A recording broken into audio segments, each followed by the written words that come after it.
The blockbuster pre-draft NFL trade between the Bears and Panthers mean for both teams, including DJ Moore going to Chicago to join Justin Fields. It's time to break it down right here and right now as we begin another edition and another week of Locked On Fantasy Football. You are Locked On Fantasy, your daily NFL fantasy podcast. Part of the Locked On Podcast Network, your team every day.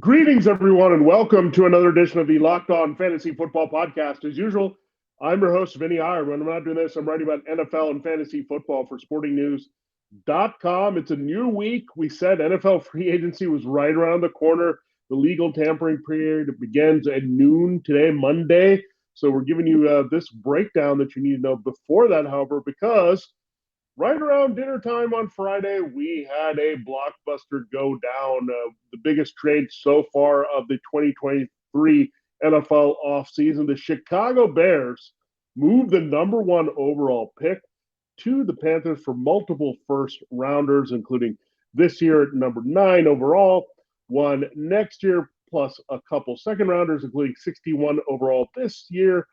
And then on top of that, they get a wide receiver, much needed number one wide receiver for Justin Fields. DJ Moore also on the move from Carolina to Chicago. So a big move for both teams. We know now that the Bears are committed to Justin Fields and trying to improve his stock and boost him forward in year 3. So they go out and get some more wide receiver help here in DJ, and he's just been an untapped talent for a while here. Ever since the Cam Newton transition out of Carolina, you've seen DJ Moore flash a little bit, but the quarterback issues for sure between Teddy Bridgewater and Sam Darnold and Baker Mayfield have kind of held him back. So we want to see what impact DJ Moore now can have with the Bears, a first-round pick out of Maryland. He's had a good career, but not explosive. He's not made an all-pro team or doesn't have Pro Bowl, but partly because he hasn't had the QB support. But we'll see what happens in Chicago. Then we're also looking at what the Panthers might be doing now with that number one overall pick, their plans overall, and their offensive production in the future, what their fantasy football potential can be as a team here in 2023. So we'll break that down all for you on today's show. Thanks for making Locked On Fantasy Football your first listen today. We're free and available to you on all platforms. All right. Let's dive right into the DJ Moore part of things. We'll focus our first segment on DJ Moore. He's been teasing us as a wide receiver 1. He has that potential. Last year, overall scoring, he finished in half-point PPR as the wide receiver 22. So not bad. He was a pretty solid wide receiver 2, despite all the issues. And despite him only scoring 3 touchdowns, he's never been a big touchdown scorer there in Carolina. We thought he was going to connect a little bit more with Baker Mayfield. It was a little bit off there. And then we know Mayfield to P.J. Walker to Darnold was pretty ugly at quarterback. So all things considered, based on him not scoring a lot, just barely breaking that 1,000-yard mark here, that you're looking at DJ Moore having a lot of upside going forward. I think he's a very talented receiver, no nonsense, really studies his craft well, pretty good improving hands here, runs good routes, has been in the league for a while, very prolific from his days at Maryland. And we've seen, again, a little bit of that, the moments here that we thought he could be the next Steve Smith in Carolina. I don't think it's been him holding them back. It's been the other way around, them holding him back. So when look at DJ Moore, I mean, overall, however, you look at the average scoring, 34th last year. So yeah, so he was durable and available, and that was helpful, and that get him into wide receiver 2 category, but really he finished as a wide receiver 3. So a lot of upside that's there for DJ Moore that has not come to fruition. I feel it's a little bit like Stephon Diggs. I know Diggs was rather productive in Minnesota, but remember, they had a little bit of a quarterback carousel there. They had Kirk Cousins in the end, but then he went to Josh Allen, and things just exploded there for Stephon Diggs as a reality and fantasy football asset. So DJ Moore, I think, is in the same vein. Guess what? They both went to Maryland. So a little bit of weird connection there. So that, I think, is the potential ceiling here for him making the transition from Carolina to Chicago, and why Justin Fields needs a go-to guy. Look, Darnell Mooney tried to make it work, so you have DM and DM and a lot of DMs there, didn't you, have in Chicago, but it's now Darnell Mooney and DJ Moore as you're sliding into the DMs, Justin Fields trying to use those two guys as number one and number two receivers. I think Darnell Mooney is a fine receiver, but he needs someone else there. We saw his best year a couple of years ago as Allen Robinson being involved and productive. So I think that's what Moore's going to do. He's going to take over that clear number one role. You give Mooney some more favorable coverage on the outside. I think they'll settle Chase Claypool now into being the big slot. So that was a sneaky acquisition last year. But Claypool's not meant to be a number one despite his size and despite his occasional big playability. And he's not really meant to be a number two as a possession type. So I think as a big slot, Chase Claypool works really well. So look at DJ Moore now taking over as a clear number one. It's not even a question here. Mooney is the two. Claypool is the number three. We'll see how his presence can impact those two. But looking at it, I think Justin Fields should target DJ Moore quite a bit. We've seen that when they go and acquire a receiver. We saw that with also another parallel we have is Jalen Hurts and A.J. Brown. We saw how active that was, or Tua Tagovailoa and Tyreek Hill. I mean, these chemistry things happen right away because you have the veteran receiver who's going to do whatever it takes to connect with that young quarterback, really get on the same page and make some plays and really make that quarterback comfortable on the field's side of things. He's going to lean a lot on Moore. Again, he hasn't had a lot there. Mooney was injured for a lot of last year. You have Chase Claypool came in late in the mix from the Steelers in that deal. Nicole Kmet was pretty decent at tight end, but nothing to say, okay, he's a guy that's going to scare some defenses with his big playability, some speed. I think you'll also see DJ Moore boost his red zone value a little bit here as well. He's a very good after the catch player, so you can get him an open field there. You can occasionally stretch the field with DJ Moore as well. So do it again. Love the upside here. I mean, the Bears have a lot of untapped passing potential. And part of it is that they didn't have a lot of wide receiver help for Justin Fields beyond Mooney and Claypool. And then when Mooney went down, it was really thin. And they were counting on Byron Pringle for a key role in the slot. That didn't work because he couldn't stay healthy, and now he's a free agent. So you expect Moore's acquisition makes Pringle expendable here and not needing to be signed. So big move here because it also keeps the Bears from going after a wide receiver early in the draft if they don't want to do so. Now at the number 9 overall pick and number 61 following that in the second round. That, by the way, was the pick that the Panthers acquired from the 49ers, the Christian McCaffrey trade, that second rounder. So two significant extra draft picks here. Well, really not extra, but they get the extra later. But they slide down from 1 to 9. The Bears are still going to get what they need. And then you look at 61, they could get some help for Fields there as well to increase the depth. But pretty decent receiving staff when you have Moore at the top of it now, and these other guys are more complementary. So great move for DJ Moore in terms of his fantasy value. I think right now wide receiver 2 is his floor in this situation. I think he has some wide receiver 1, top 12 scoring potential and half-point PPR this season, attaching himself to Justin Fields, and also the high volume that Fields, look, there's Mooney and Claypool, but he's going to throw a lot to Moore. They're going to get them on the same page probably immediately or throwing quite often in the offseason before the OTAs and mini camps. And by the time training camp goes around here, I think they'll have a good chemistry. And keep in mind, DJ Moore looked pretty good. They're early with Cam Newton. So big, strong mobile quarterback. That's going to help Moore as well. And again, I think this could play out very much like Josh Allen and Stephon Diggs, that infusion of a veteran receiver with a young quarterback.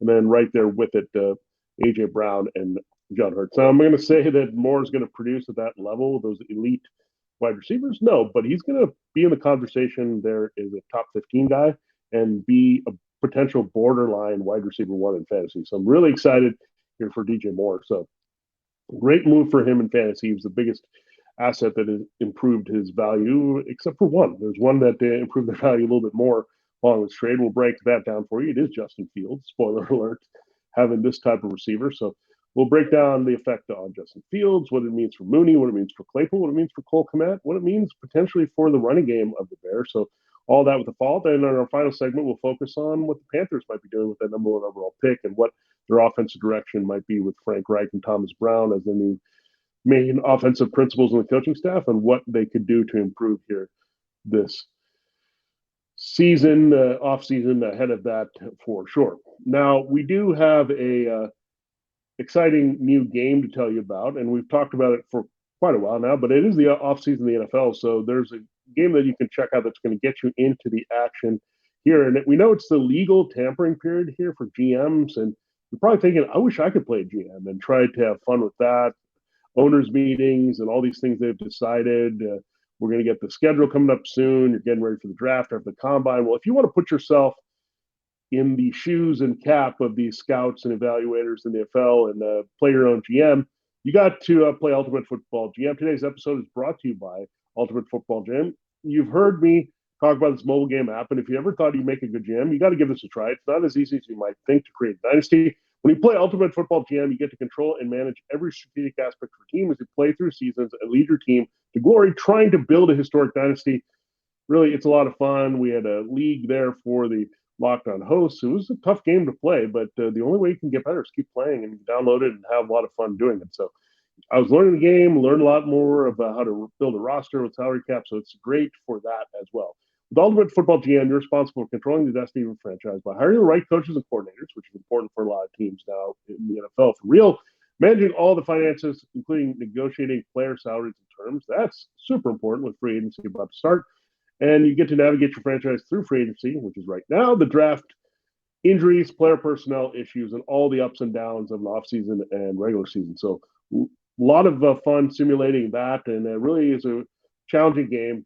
And you get this in a challenging and realistic game world as well. Ultimate Football GM is completely free and playable offline. You can play on the go as you want and when you want to. So check it out for sure. And it's a good offer for you Locked On Fantasy Football listeners. Will get a 100% free boost to their franchise when making the promo code Locked On, all caps, and putting that in the game store. So that's all caps, Locked On, LOCKEDON, in the game store. That's Locked On in all caps. So make sure you check it out today. To download the game, just visit ultimate-gm.com or look it up on the app stores. That's ultimate-gm.com. Ultimate Football GM. Start your dynasty today. All right, it is time to continue the show here on Locked On Fantasy Football. Let's look at the Bears' offensive skill fallout here for the acquisition of DJ Moore. So Justin Fields, let's look where he finished last year. He finished, however you slice it, at QB6 last year. So right smack dab in the middle of the QB1s. He would have got there with the average as well. So the average and the overall scoring were the same for Justin Fields because he's rather durable and productive. A lot of that we know came from 1,143 yards rushing and 8 TDs, but don't forget that he had 17 passing touchdowns, which is pretty impressive, and only 7.1 yards per attempt, and he took 55 sacks. So he had a 2,242 passing yards as well. So the passing yards should creep closer to 3,000 to be more reasonable here. So there's some upside, at least 800 yards on the table there to help someone such as DJ Moore put up some numbers they're used to. But Justin Fields, the arrow is pointing up, and part of it is, again, improving that pass protection. Was 55 sacks last year. So if he's better protected here. The rushing may go down quite a bit, but you could see a spike to, say, 8 to 10 more touchdowns. You could see maybe 8 to 1,200 more passing yards available here for Justin Fields if they open up the offense. So part of the conservatism and taking Fields on the run last year was the pass protection breaking down. They were a good run blocking unit, but didn't hold up long pass protection. Also not having a lot of receivers there. So it was check down, shorter options, or Justin Fields taking down running. So rushing will go down, but again, the passing will go up. They'll probably match here. I know it's a little bit harder to do that because of the ratio of getting a point for every 10 yards versus a point for every 25 yards. So you have to weigh things that. You have to get 2.5 to 1 in terms of the return to get to those rushing yards made up for in the passing game. That's that. But I think you're also looking for touchdowns. Touchdowns an easy way to do that. So 25 total touchdowns, only 7 interceptions last year. So 11 interceptions, I should say. So a lot of upside here to cut down those mistakes, increase those yards per attempt. So have the same bit of volume, but get more yards out of it, throwing downfield with his big arm. DJ Moore helping him there. So again, I think it'll balance out. The touchdowns and passing yards need to go up pretty well here to match the rushing yards, but I still see a floor for him at 850, somewhere there in the rushing yards range. So you adjust that a little bit, add 2.5 as the multiplier there, and add a few more touchdowns, and Justin Fields is a significantly improved quarterback who can push into the top 5 easily as fantasy football QBs go there in full and half point PPR. All right, Darnell Mooney, he finished as the wide receiver 74. He had the injury, but overall he was a wide receiver 5, the last one on the board at 60. Chase Claypool well off the radar there, but he had 7.4 points per game, so Mooney. So he can finish as a pretty strong wide receiver 3. I think he has to fall down to there if Moore is going to slide up to potential wide receiver 1 stats. You look there, Chase Claypool, I think is more of a streaming-based matchup. You see the Bears using a good chunk of 12 personnel this year. Cole Kmet, by the way, finishes tight end 1 last year, or 7 and a tight end 1 in the top 12. Overall, he finished 16th, so he can build on his numbers as well. So I think presence of DJ Moore, given he's a bit of a big play threat, is going to open up the field for Mooney, Claypool, and Kmet. If Mooney, Claypool, and Kmet can all stay healthy, they'll all bump up with their values in fantasy for sure. So I love the potential trickle down there for Moore. And then we'll see about David Montgomery. Do they bring him back in the backfield, or do they want to have a more explosive, dynamic offense and go with Khalil Herbert in a key role? So that would be a good pivot as well, because then Justin Fields would still dominate rushing, not have as much traditional rushing game if they open up the passing game a little bit more, and then DJ Moore being a big part of that. So really look forward to see what this offense can look like. But in year 2, I have a lot of promise here for it that Fields to Moore is going to open up everything. Fields to Moore is going to be promising in itself as a scoring combination, and Fields to Moore will also bump up both players' fantasy football value overall significantly there from their upside and flash that they've already shown us. All right, so there you have it, Bears complete breakdown. Everything is pointing upward. A great move for the Bears with all that salary cap move to incorporate a veteran receiver already under a big contract to help Justin Fields. We're thinking about DeAndre Hopkins. They slap him in there. No, instead they get DJ Moore, who's in his prime here. And that's great. I mean, we've seen it work really well. We talked about the Diggs and Allen and Brown and Hurts and on there. So you pair that receiver with the young quarterback that's on the rise. It usually means good things in reality fantasy.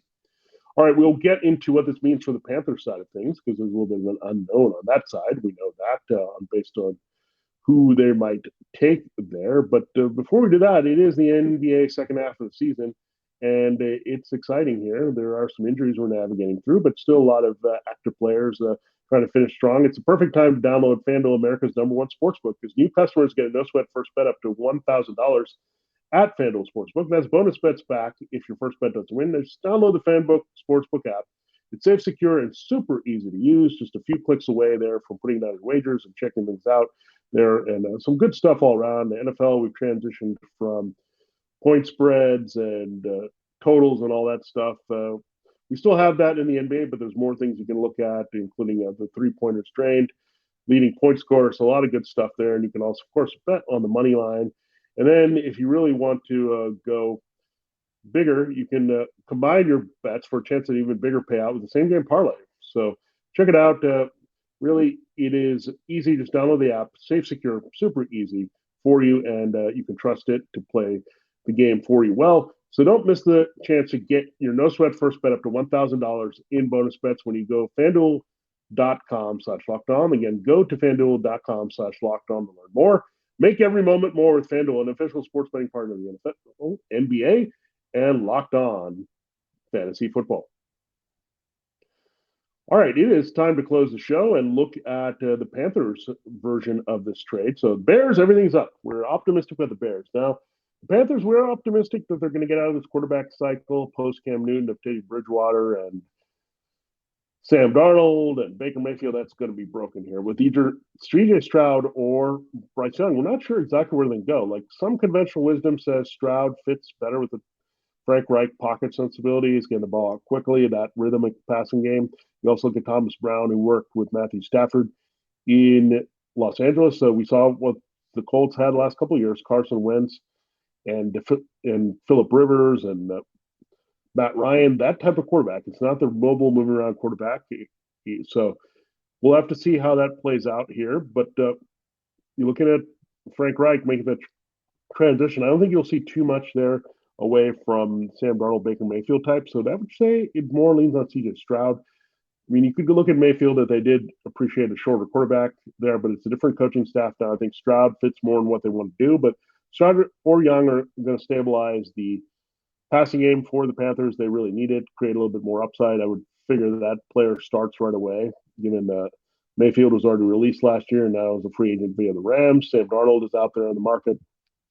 PJ Walker's not starting material, so it makes it all true that C.J. Stroud would make sense to be the plug-and-play guy. They already did upgrade their offensive line last year with Ike Ekonwu to put him next to Taylor Moton. So pretty decent offensive tackles. The line is in progress and trying to improve. What else did the Panthers need to do? Well, now they moved DJ Moore, so they got to figure out Terrace Marshall Jr. Can he be a number one? Can he hold up, or does he need a lot more help there to really come through? Then at tight end, you just have Ian Thomas and Tommy Tremble. Not a lot there for the Panthers. So do they invest in tight end? They don't have that draft pick anymore, so they might have to look at one free agency if one comes really cheap there to help out. Maybe one of those former Colts could be in play, but definitely now, I mean, the great news is to get your franchise quarterback. The bad news is you had to give up your immediate go-to guy for that franchise quarterback to another team. So the Bears definitely made out like bandits in this trade. The Panthers were a little bit desperate. They wanted to end the cycle. I get it.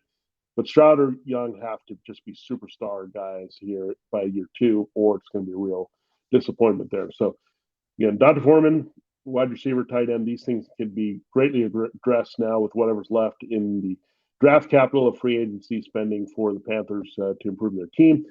Again, Stroud, I think, can be more polished and deliver right away with the fantasy football numbers. I think Young maybe a little time, but I still think he's pretty strong overall as leadership and get in there and play. But I think Young would be more of a year two fully breakout, while I think C.J. Stroud could have that immediate dominance here, given his polished passing, accuracy, ball placement, all that good stuff that he backed up at the combine. So we'll see how it progresses here. We'll monitor what the Panthers are looking at in terms of pro day with Stroud and Young and Will Levis and Anthony Richardson. I'm sure they're going to do their due diligence, but I would say the lean has to be Stroud based on what Reich likes here in the offense and really get that rookie quarterback some support, or it's going to be pretty bad, and he's going to take a lot of lumps here. So a lot of things the Panthers still need to figure out there around the quarterback, but the Bears looking tight as a tight ship here, and they have the number 9 overall pick. So that means the Panthers have also given the way the Bears to upgrade their offensive line here, whether it's with Paris Johnson Jr. of Ohio State or right down the road, up the road, I should say, Peter Skronsky and Northwestern, that left tackle. So you get a little bit better pass protection. You already have decent run blocking. Now you have DJ Moore in the mix. The Bears arrow pointing up. Well, the Panthers, even though, again, the rookie quarterback they get number 1 with Stroud or Young can be special, the arrow's pointing down a little bit because they're behind a little bit in the cycle. So now you have the Panthers having a rookie quarterback, the Saints having Derek Carr, the Bucs either having Kyle Trask or a free agent there off the street. And then you look at the other mess in Atlanta transitioning from the Marcus Mariota to Desmond Ridder full-time for the moment. So there was an opportunity there. So if Stroud can play well, watch out and get complimentary help from the running game, some skilled players and protection. I think you're looking at a very good situation here overall for this rookie quarterback, but I think it's a work in progress. They got to hack away at some things. While I think the Bears are a little bit ahead, of course, in year 3 of the field and making sure that he has the right weaponry around him to be successful. So I'd pump the brakes a little bit on the Panthers. If you could get Stroud or Young, if they would be a fantasy football QB1 right away. I'm pretty sure about that with Fields, but I think Stroud or Young more of a flyer among the QB2s and even falling into the QB3s here in 2022. So there you have it. There's a look at this Bears-Panthers trade from both sides, focusing on DJ Moore going to Justin Fields. You have CJ Young, CJ Stroud, or Bryce Young, trying to mash them up together. So it's Bryce, Stroud, CJ Young, however you want to break it down. These are the top 2 quarterbacks in the draft, and they have to decide where they want to go there overall. And then, again, they're going to have fantasy football upside just by having a more talented quarterback than what they've had so far in Bridgewater, Darnold, and Mayfield. For Locked On Fantasy Football, this has been Vinnie Iyer. Thanks again for making Locked On Fantasy Football your first listen every day. Now we'll look at the first wave of free agency moves tomorrow. So we already had a big one, but we'll have a lot more once legal tampering kicks off here, and a lot of the moves start to fly off before they become official on Wednesday. Now make your second listen to Locked On NFL Draft. Damian Parson and Keith Sanchez provide in-depth coverage of the biggest NFL draft prospects now that the combine is over. And pro days with deep dives and sleepers and hidden gems that can change your favorite NFL franchise. Find Locked On NFL Draft wherever you get your podcasts and on YouTube, part of the Locked On Podcast Network, your team every day. For Locked On Fantasy Football, this is Vinnie Iyer with our look at the Bears-Panthers trade. A lot more free agency talk coming this week.